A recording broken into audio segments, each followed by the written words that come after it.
বাংলাদেশের তৈরি পোশাক আরএমজি খাতকে কৃত্রিম তন্তু, ম্যানমেড ফাইবার ও উচ্চ মূল্য সংযোজন ভিত্তিক খাতে রূপান্তরে বিনিয়োগ ও প্রযুক্তিগত সহযোগিতা বাড়ানোর আগ্রহ প্রকাশ করেছে দক্ষিণ Korea. Korea trade investment promotion এজেন্সির কোটরার ঢাকা উপপরিচালক লি সুং হুন সম্প্রতি বাংলাদেশ সংবাদ সংস্থাকে দেওয়া এক সাক্ষাৎকারে এই কথা জানান।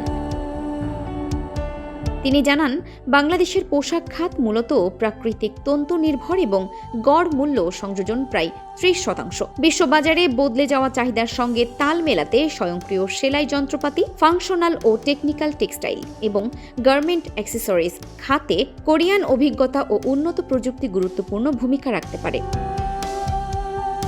এছাড়া ইইউ এর ডিজিটাল প্রোডাক্ট পাসপোর্ট সহ পরিবেশ বান্ধব আন্তর্জাতিক কমপ্লায়েন্স নিশ্চিত করতে এবং সৌর বিদ্যুৎ ও বর্জ্য পানি শোধন ব্যবস্থা উন্নয়নে যৌথভাবে কাজ করছে কোটরা।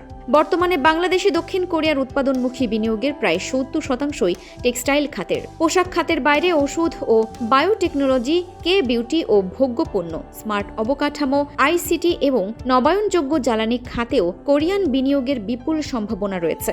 দুই দেশের মধ্যে কম্প্রিহেন্সিভ ইকোনমিক পার্টনারশিপ এগ্রিমেন্ট বা সিইপিএ স্বাক্ষর অর্থনৈতিক অংশীদারিত্বকে আরও জোরদার করবে বলে আশাবাদ ব্যক্ত করা হয়। তবে বৈদেশিক বিনিয়োগ আরও বাড়াতে মুনাফা প্রত্যাবর্ষণ, সহজীকরণ এবং নিয়ন্ত্রক নীতির ধারাবাহিকতা বজায় রাখার উপর জোর দিয়েছেন কোটরা কর্মকর্তা।